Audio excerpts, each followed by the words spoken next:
አሰላሙ አለይኩም ወራህመቱላሂ ወበረካቱ። ይሄን ቪዲዮ የምታዩ በሙሉ ሼር፣ ሪፖስት፣ ዲዮት አድርጉት። እንግዲህ ለኔ ያሰባችሁ፣ ለኔ የተጨነቃችሁ፣ ለኔ ያለቀሳችሁ፣ ለኔ የጸለያችሁ፣ ለኔ ዱዓ አድርጋችሁ በሙሉ ከልብ አመሰግናለሁ።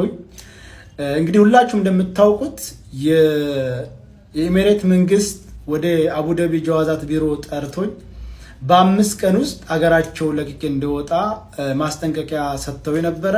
በነገራችን ላይ የ5 ቀን የጊዜ ገደብ የተሰጠሁት ስፖንሰሬ ኔጋ ስለሄደ ስፖንሰሬ ኃላፊነቱን ወስዳለሁ ብሎ ስለፈረመ ነው እንጂ አይኔ ኃላፊነቱን አልወስድም ቢል ኑሮ የዛኑ ሰዓት ቆፍድደው እስር ቤት አስገብተው ወደ ሀገር ነበር የሚያሳፍሩኝ። ስፖንሰሬ ሼህ ሰይድ ወይም ሰይድ ሁሴን ከልብ አመሰግናለሁ። ይሄን ቪዲዮ የምታዩ ሁሉ እንድታመሰግኑልኝ በክብር ጠይቃለሁ። እውነት ለመናገር ሼህ ሰይድ አሁን ብቻ ሳይሆን ኢትዮጵያን ባለው ሰዓት ድጋፍ አድርገው ከዛም ደግሞ ወደ ኢማራት ሙሉ ወጪን ሸፍኖ እዝም መጥቼ ስራ እንዳመቻች ያደረገኝ እሱ ነው። ሁላችሁም እኔ እዛ እንዳለሁኝ የመጣችሁም ሆነ በኦንላይን እንደምትጠልቡት እየሄዳችሁ ልብስን እየገዛችሁ አበረታቷቸው ላለሁኝ። በመቀጠል እህቴ ሙኒት፣ እውነት ለመናገር ሙኒት እህት አለኝ በቃ እህቴ ያልሞተችም እንድል ነው ያደረገች።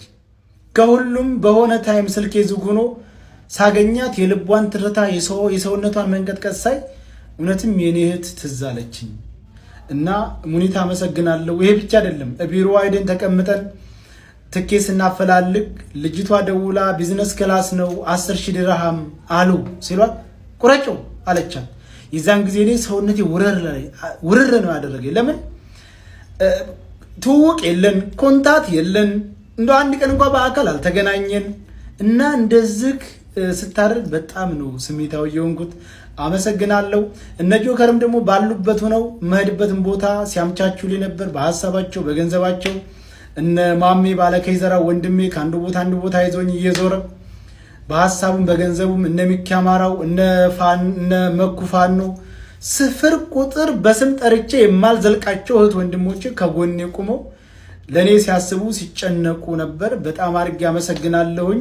እነ መክያና እነ ቃል ደብረ ወርቅ ደግሞ ቤት ድረስ መጥተው ከዛ አጅበው ኤርፖርት ድረስ እያጽናኑ አይዞ ብለው የእህትነት ስሜት እንዲሰማኝ አድርገው እውነት አንድ ቀን ያገኘኋቸው የመሰለኝ አንድ ቀን ሳይሆን በቃ አብሬያቸው ኖርኩ ነው የመሰለኝ በዛ ታይም ላይ እና ኤርፖርት ድረስ መጥተው ሲሸኙኝ የተሰማኝ ስሜት በጣም ከባድ ነው። ከዛ ደግሞ መጥቼ የሄድኩበት ሀገር አቀባበል ያደረጉልኝ ወንድሞቼ እና አባት ሀገር አማራ አበባ ጉንጉን ይዘው ተቀብለውኛል። ያ ደግሞ በጣም ከበድ ያለ ነው።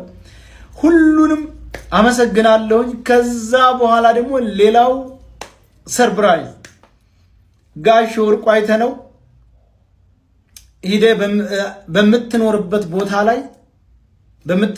ቦታ ላይ አጥናና የራስህን ቢዝነስ የምትሰራበት ገንዘብ እሰጥሃለሁ ብለው ቃል ገብተውልኛል።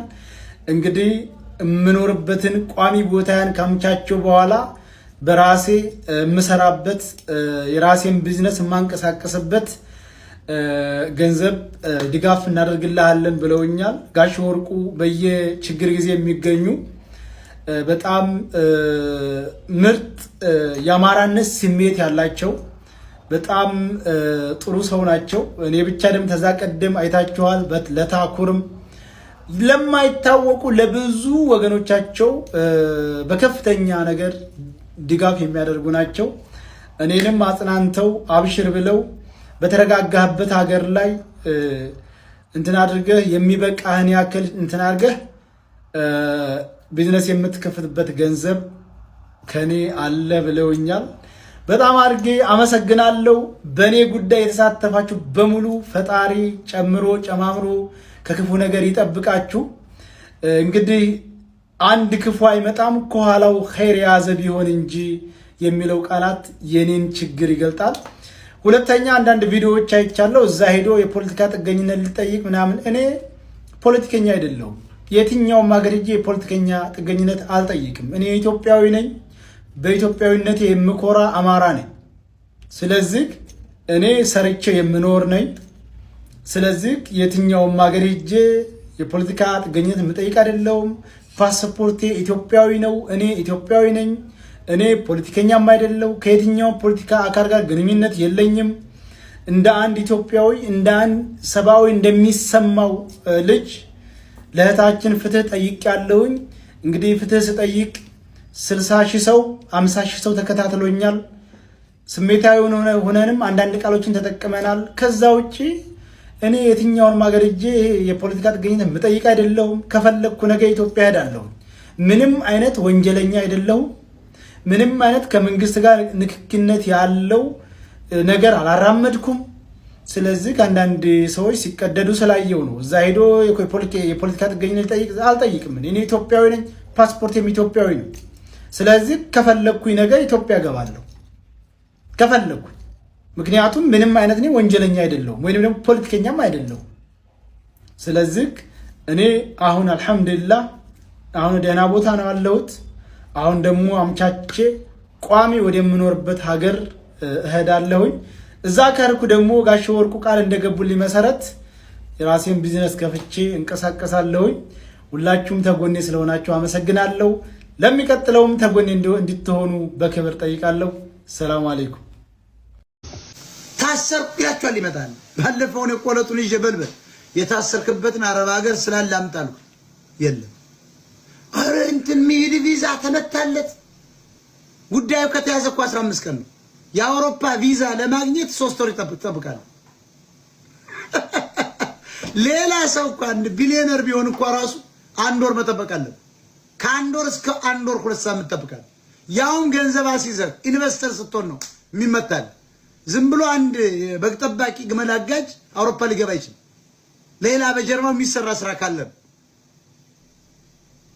አያችሁ፣ ህዝቡ አይጠይቅ። ሃና የደረሰች ብሎ ይጠይቀል። 33 ሴቶች የደረሱ ብሎ ይጠይቀል። መቀመጫውን ያስደፈሩት አንደኛው ወንዱ ልጅ ገንዘብ ሰብስበውበትና ሀቢባ በዜል በምን የደረሰ ብሎ ይጠየቀ ያን ሰው መቀመጫውን አስደፍሮታል። በዚህ ደበቁት ወይ ገደሉት ወይ ምን አረጉ። ይሄን የሚደግፉ ደግሞ አማራዎች አሉ በሙሉ ስታዩዋቸው ዛራቸው እዚያው ወሎ ውስጥ